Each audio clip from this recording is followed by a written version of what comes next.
Bonjour.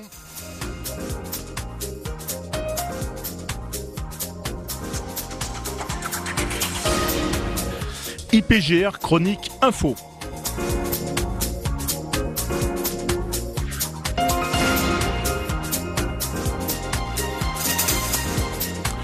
Bonjour à toutes, bonjour à tous, Richard Finikian pour vous présenter le magazine IPGR Chronique Info. IPGR Chronique Info, c'est le magazine de l'Institut de prévention et de gestion des risques urbains.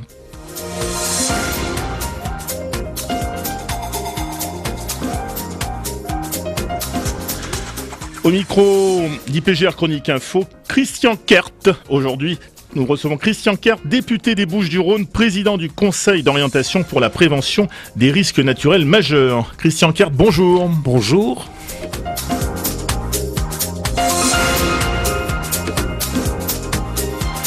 La définition que je donne du risque majeur, c'est la menace sur l'homme et son environnement direct, sur ses installations, la menace dont la gravité est telle que la société se trouve absolument dépassée par l'immensité du désastre. C'est ainsi que Haroun Tazieff qualifiait les risques majeurs. Les catastrophes naturelles font donc partie des risques majeurs. Elles ont de tout temps marqué la vie des Français. La vidange brutale du lac Saint-Laurent à Bourdoisan en 1218 qui inonda la ville de Grenoble, l'écroulement du mont Granier en Savoie en novembre 1248 qui engloutit plusieurs villages, l'éruption de la montagne Pelée en Martinique en 1902 qui dévasta la ville de Saint-Pierre et fit 28 000 morts, le séisme de Lambesc en 1909 qui tua 46 personnes, la crue de la Seine à Paris en 1910 qui occasionna des dégâts considérables. D'une manière générale, le risque majeur se caractérise par de nombreuses victimes, un coût important de dégâts matériels et des impacts sur l'environnement. Cette liste est loin d'être exhaustive, nous rappelle que malgré les progrès accomplis, Christian Kert, nous ne sommes toujours pas capables de nous prémunir contre les événements les plus graves et les moins fréquents. Oui, c'est exact. Vous avez raison, sauf à laisser penser que il y a certains risques que l'on ne peut pas prévoir. Il y a des risques maintenant que l'on approche très bien. Par exemple, le risque volcanique, il suffit d'avoir des postes de contrôle le long des flancs d'un volcan et on voit venir. Tel n'est pas le cas du séisme, par exemple, qui est le risque naturel majeur auquel on peut être confronté, surtout dans le sud de la France.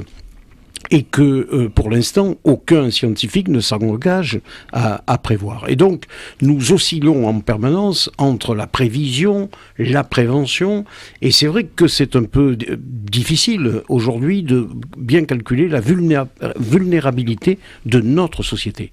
Car je crois qu'on peut dire que notre société, pourtant bien organisée, demeure effectivement fragile face à un certain nombre de catastrophes, d'aléas. Vous en avez cité de très importants, mais plus près de nous encore, on peut citer la tempête Xynthia, qui a mis en évidence quantité de dysfonctionnements. Et dont le premier, c'est que certains, et notamment Météo France, faisaient très bien leur travail en voyant arriver une tempête.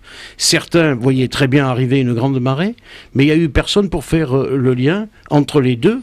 C'est-à-dire prévoir ce que pouvait être la conjonction de ces deux catastrophes, de ces deux risques majeurs. Et on a en réalité conseillé à des malheureuses victimes aujourd'hui, on leur a conseillé de fermer la porte sur leur propre mort, alors que si on avait su faire l'analyse, s'il y avait eu une instance qui fasse l'analyse, je pense qu'on aurait pu éviter pas mal de victimes. Christian Kert, vous êtes membre de l'Office parlementaire d'évaluation des choix scientifiques et technologiques, également président de l'Association française pour la prévention des catastrophes naturelles. Vous avez été nommé par Jean-Louis Borloo, alors ministre de l'écologie, de l'énergie et du développement durable, à la présidence du Conseil d'orientation pour la prévention des risques naturels majeurs. Alors comment est née l'idée de création du Conseil d'orientation pour la prévention des risques naturels majeurs ? Alors, si vous voulez, je crois qu'il faut dire que l'idée de prévention est relativement récente dans son application. Oui. Il y a longtemps qu'on parle de prévention. Et d'ailleurs, vous avez cité fort légitimement Haroun Tazieff, qui est le grand de la prévention en France, et que j'avais rencontré lorsque j'ai fait mon premier rapport pour l'Office parlementaire d'évaluation des choix scientifiques et technologiques. J'ai rencontré Haroun Tazieff, qui sortait d'une expérience un peu difficile. Il sortait du gouvernement. Il avait été secrétaire d'État au risque majeur. C'est le seul à l'avoir été, et il était un peu déçu, et si vous me permettez l'expression, qu'il y a quelque chose à la fois de très imagé et d'un peu trivial, je lui ai dit, monsieur le ministre, quand on parle de prévention, est-ce qu'on a des chances d'être entendu dans ce pays?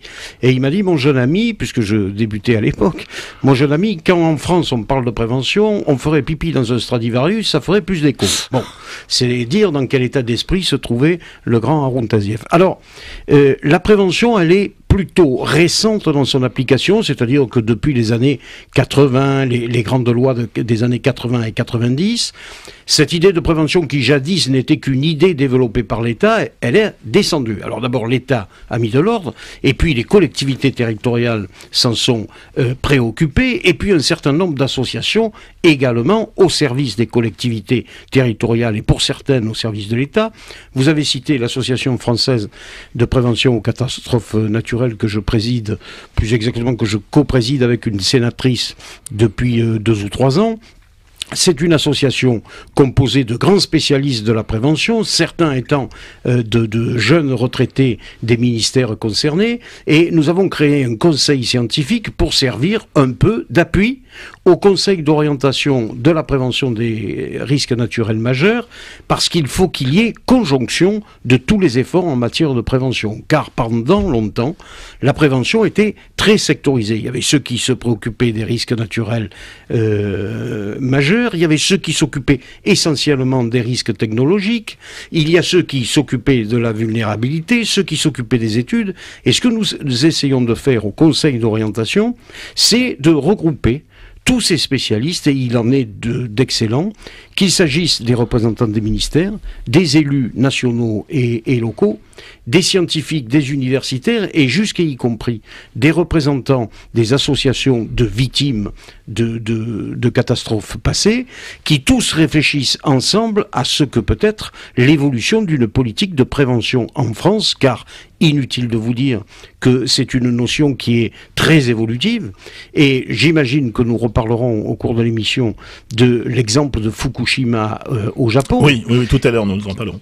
Voilà, qui a parfaitement illustré la notion de conjonction entre un risque naturel majeur essentiel, qui est un séisme qui induit un tsunami, et la présence de structures voulues par les hommes et qui souffrent et qui créent elles-mêmes un nouveau risque par le fait qu'un risque naturel est venu se glisser, plus exactement pénétrer une structure elle-même éventuellement dangereuse s'il y a péril en la matière. Alors nous y reviendrons dans quelques instants, mais tout d'abord, comment travaille le Conseil d'orientation pour la prévention des risques naturels majeurs? À quel rythme se réunit-il? Et pourriez-vous nous présenter les différents ateliers qu'il compose? Bien sûr.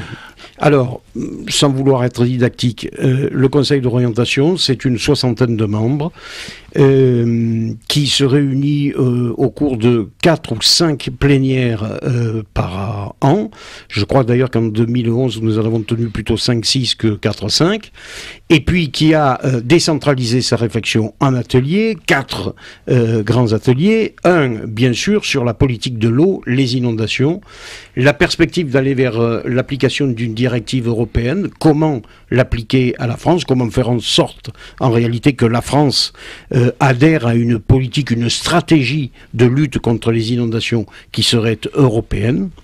Deuxième atelier qui me paraît essentiel, c'est celui qui est consacré au plan de prévention au risque, car pendant longtemps, des élus locaux ont un peu rechigné, disons les choses, à appliquer, à voter, à préparer des plans de prévention au risque, parce que ils craignaient, 1, que ça affole les populations, 2, que éventuellement ça coûte cher, 3, que ça porte atteinte à quelques intérêts associatifs, collectifs, etc. Et donc, il y avait un peu des freins. Troisième atelier extrêmement important, c'est celui sur la prévention du risque sismique. Et volontairement, j'ai demandé à l'une de mes collègues issue du monde ultramarin, qui est plus que la métropole exposée au risque sismique, de bien vouloir présider cet atelier pour faire en sorte que tous ces départements ultramarins puissent avoir une identité avec la métropole d'application de la législation. Et enfin, dernier atelier, il ne vous étonnera pas, c'est un atelier qui est destiné à réfléchir à la j'allais dire, à la mise en commun européenne et peut-être un jour universelle des politiques de prévention. Alors, monsieur le député, nous reviendrons dans quelques instants sur la présentation de ce conseil. Auparavant, nous allons prendre à l'antenne monsieur Roland Nussbaum, qui est le directeur de la mission risque naturel. Roland Nussbaum, bonjour. Bonjour. Alors, Roland Nussbaum, vous êtes directeur de la mission risque naturel. C'est une association créée par la Fédération française des sociétés d'assurance et le groupement des entreprises mutuelles d'assurance. L'intitulé complet de votre association est explicite: mission des sociétés d'assurance pour la connaissance et la prévention des risques naturels. Alors, il s'agit en fait, pour la profession de l'assurance, de contribuer à une meilleure connaissance des risques naturels et d'apporter une contribution technique aux politiques de prévention. Exact. C'est une création de l'ensemble des sociétés d'assurance à travers leurs syndicats professionnels que vous avez énoncés, la FFSA et le GEMA, suite aux événements majeurs survenus à la fin de la décennie 99, oui. Donc l'année 99 en particulier, oui. Les inondations de novembre et les tempêtes de décembre, ainsi que somme toute la série de sécheresses qui s'était déroulée pendant la décennie et dont on a encore une manifestation majeure en 2003.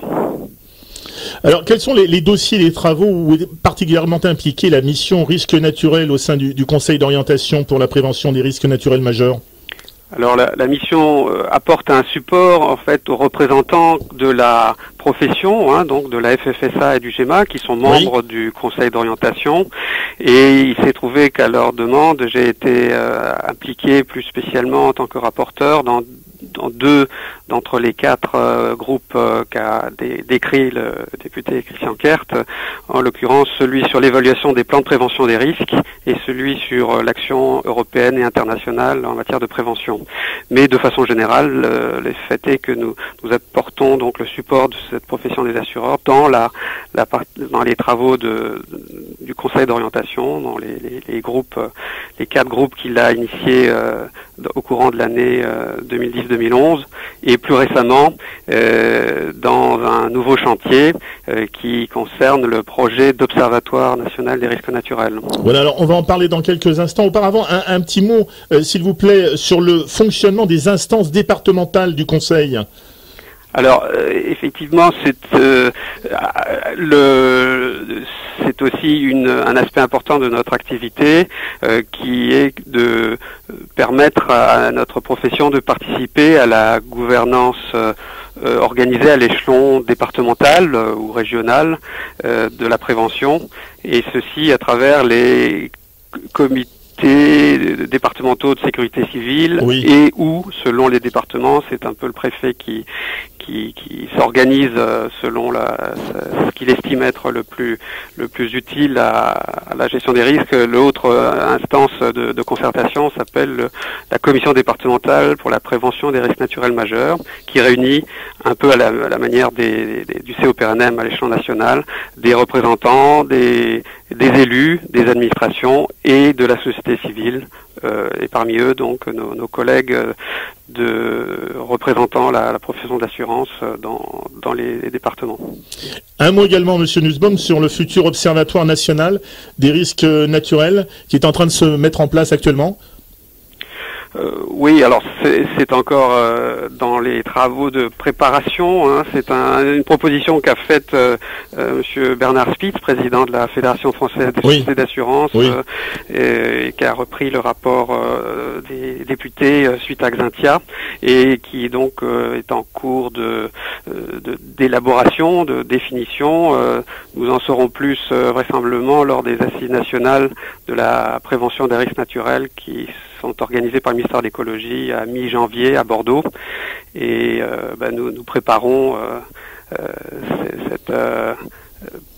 cette première phase de fonctionnement d'un outil qui doit permettre aux acteurs des territoires, là où ils observent déjà, où ils disposent de données d'observation sur les risques, sur l'état de la prévention, de les remonter, de faire en sorte qu'elles soient plus homogènes les unes avec les autres, de permettre une comparaison. Donc c'est une action montante entre les territoires et le national, et c'est une action descendante, harmonisatrice entre le national et les territoires. Voilà, en substance, on peut dire que l'assureur veut aujourd'hui que l'État français multiplie les actions de prévention face aux catastrophes naturelles. C'est pour cela qu'on souhaite instaurer donc cet observatoire national des risques naturels. Alors, c'est un vœu qu'a exprimé le président des assureurs, mais dont on voit à l'usage là dans les contacts que nous menons avec toutes les catégories d'acteurs, collectivités, avec les opérateurs nombreux qui travaillent pour l'État sur la question des risques. Ça correspond à un besoin partagé que celui de partager l'information. Vraiment, ça c'est considéré comme un effort pouvant être accompli pour réduire concrètement l'exposition, pour limiter le nombre de vies perdues bêtement dans la survenance de catastrophes, et a fortiori limiter aussi les dommages causés par les catastrophes naturelles. Merci Monsieur Nussbaum. Monsieur Kert souhaite également intervenir sur le sujet. Oui, merci. D'abord, je voudrais dire que Roland Nussbaum est un compère sur ces chemins de la prévention depuis bien quelques années, et que probablement il a bien compris dans le monde de l'assurance avant d'autres que les assureurs étaient destinés à devenir des acteurs de la prévention et pas seulement des organismes destinés à indemniser le moment voulu sans préoccupation de prévention. J'aurais aimé que Roland Nussbaum, avec la connaissance qu'il a du dossier, nous dise un peu ce qu'il attend de la réforme du fonds catastrophes naturelles sur lequel nous travaillons. Et comme les assureurs sont aux avant-postes de cette préoccupation, ce serait peut-être bien que Roland Nussbaum accepte de nous dire quel est le besoin en la matière.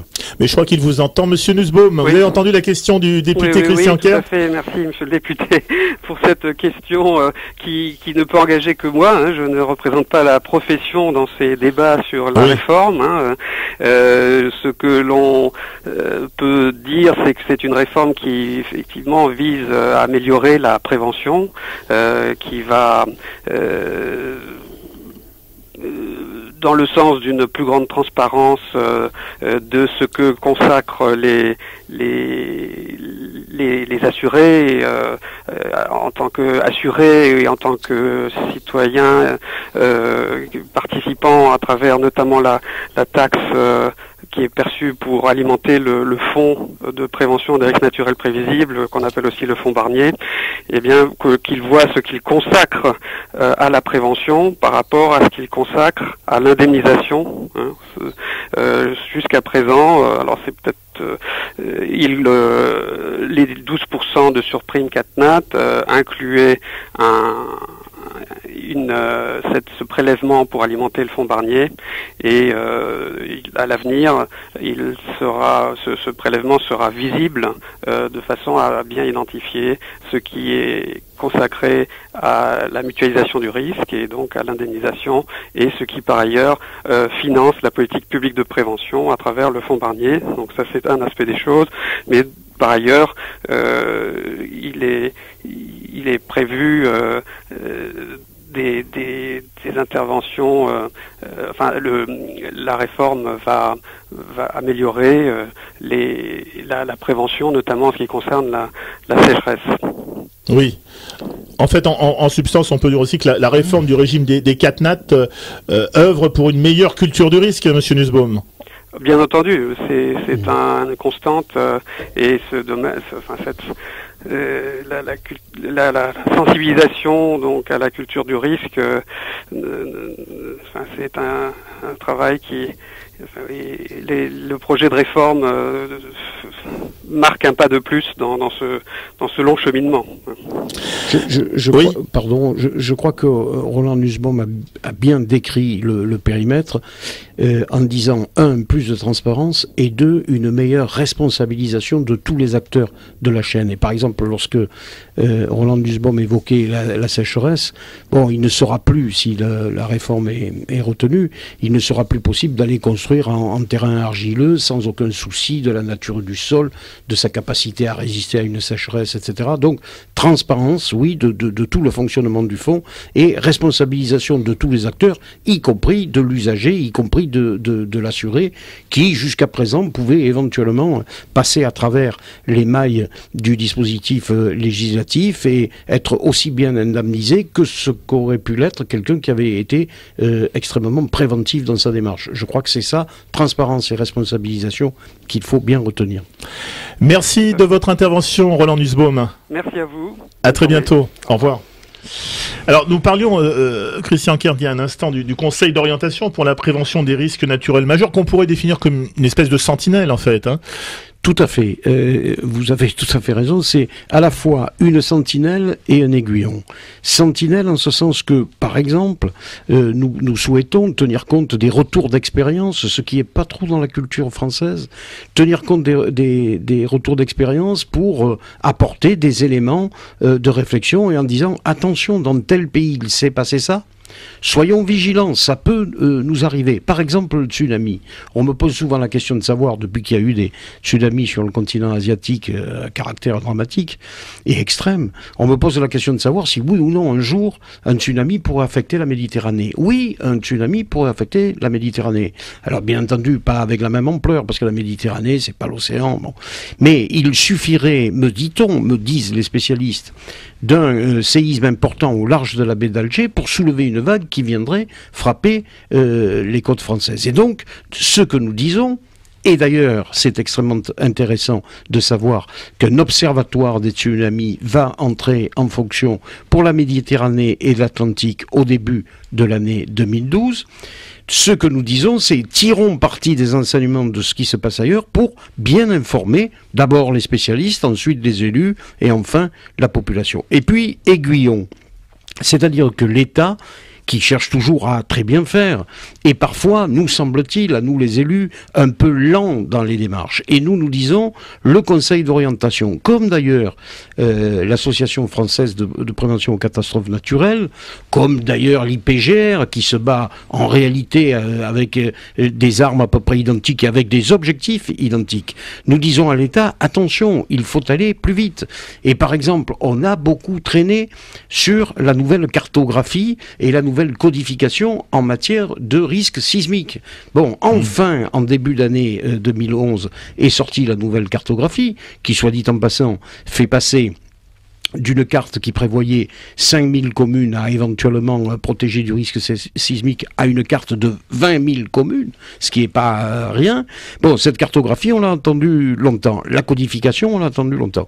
Eh bien, nous voulons que le Conseil d'orientation, notamment sur les problèmes d'inondation en ce moment, soit cet aiguillon de l'État pour que nous allions plus loin et surtout plus vite dans les opérations de prévention. Alors, où se trouve la frontière, on y a fait allusion tout à l'heure, entre les risques naturels majeurs et les risques technologiques? Cette frontière est-elle en train de se réduire de plus en plus? Sans doute. Flashback maintenant sur ce qui restera là catastrophe de l'année 2011 dans le monde, la catastrophe de Fukushima, qui fait partie des conséquences d'un séisme sur la côte pacifique de Tohoku, un séisme de magnitude 9 qui déclenchera, on s'en souvient, un tsunami qui fera plus de 20 000 morts. Souvenez-vous, c'était le 11 mars 2011. À 15h42, 56 minutes après que l'un des 5 séismes les plus puissants jamais enregistrés a frappé le Japon, le tsunami arrive à la centrale nucléaire de Fukushima Daiichi. 3 de ces réacteurs sont en activité. Des groupes électrogènes diesel envoient de l'eau autour des réacteurs pour refroidir les barres de combustible nucléaire. Mais pour continuer à fonctionner, ils doivent impérativement rester au sec. À Tokyo, un homme suit la catastrophe en direct avec une inquiétude grandissante. L'ingénieur nucléaire de la centrale. En allumant la télévision, j'ai appris que l'épicentre du séisme était en mer, au large de Fukushima. L'alerte au tsunami a été déclenchée très rapidement. J'ai tout de suite su que ça allait être terrible. La centrale est protégée par des digues de 5,70 m de haut. Mais elles ne font pas le poids face à une vague de 14 mètres. Un petit flashback donc sur la catastrophe de Fukushima. Christian Kert, quelle leçon doit-on retenir après cette catastrophe ? Je trouve très bien que on termine à peu près cette émission par cet exemple, parce que nous sommes là dans une notion un peu nouvelle de la prévention. Cette conjonction terrible entre des événements naturels extrêmes et puis toute la puissance des installations humaines, notamment le long des océans. Et alors, nous avons rencontré des responsables japonais à la suite de cette catastrophe qui tous nous ont dit leur extrême surprise à avoir constaté que le dispositif qu'ils pensaient imparable contre le tsunami s'était révélé aussi insuffisant. Il lui fallut monter la digue probablement de plus de 6 à 7 mètres pour mettre à l'abri la structure. Alors ça nous apprend quoi ? Ça nous apprend qu'une structure aussi importante qu'une centrale nucléaire, il ne faut pas la mettre tout près d'un océan, de la vague d'un tsunami éventuellement. Ça nous apprend, je crois, surtout à maintenant avoir bien en tête, bien en conscience, qu'un risque naturel qui s'abat sur une structure à risque voulu par les hommes, nécessaire à la vie des hommes, ça peut démultiplier complètement le risque essentiel que nous courons. Et ça appelle à cette notion de vulnérabilité de notre société par laquelle nous commencions notre émission. Attention, on multiplie les structures, certaines bien entendu sont bien pourvues, d'autres le sont moins bien. On a besoin d'audits et le gouvernement français a lancé un audit de toutes les structures nucléaires en France. Moi, j'avais fait un audit des barrages en France, des digues en France. Et les digues, par exemple, sont des structures extrêmement fragiles. Donc, nous avons maintenant en tête cette notion, conjonction des deux événements majeurs. Ça peut être terrible, mais ça peut, si on en a le souhait, la volonté politique, ça peut s'amoindrir par une vraie politique de prévention telle que, je crois, elle est en marche aujourd'hui. Les bulletins d'alerte mis régulièrement en place par Météo France font partie de l'arsenal pour prévenir les risques climatiques, mais cela semble encore insuffisant. Écoutez, Météo France fait un excellent travail, mais c'est ce que je vous disais à propos de Xynthia. On ne peut pas laisser Météo France seul maître de la prévision, parce que il y a l'événement climatique et puis il y a d'autres événements que parfois on attend, la marée, ou que parfois on n'attend pas. Regardez le volcan islandais qui s'était réveillé, ça a mis une panique monumentale dans l'espace aérien, on ne s'y attendait pas, on ne le voit pas venir, et ben ça aussi il faut le prévoir. Demain il faudra prévoir qu'un volcan, non seulement ça peut faire des désastres au sol, mais ça peut provoquer des dégâts périphériques importants. Christian Kert, petite devinette avant de terminer cette émission. Qui a dit « Ne pas prévoir, c'est déjà gémillant » ? Alors j'ai su ça et je ne m'en souviens plus. Mais j'ai su ça parce que je l'ai mis dans un de mes rapports. Et vous allez donc me le rappeler. Alors je vais vous donner la réponse. Il s'agit de Léonard de Vinci. Très bien. Un très très bel exemple. C'est un beau slogan pour l'Observatoire. Christian Kert, député des Bouches-du-Rhône et président du Conseil d'orientation pour la prévention des risques naturels majeurs, était l'invité de ce numéro d'IPGR Chronique Info. Merci à vous, Christian Kert, d'avoir participé à cette émission. Merci. Merci à vous tous de votre attention. Pour retrouver toutes les informations concernant cette émission, rendez-vous sur les sites suivants: www.développement-durable.gouv.fr.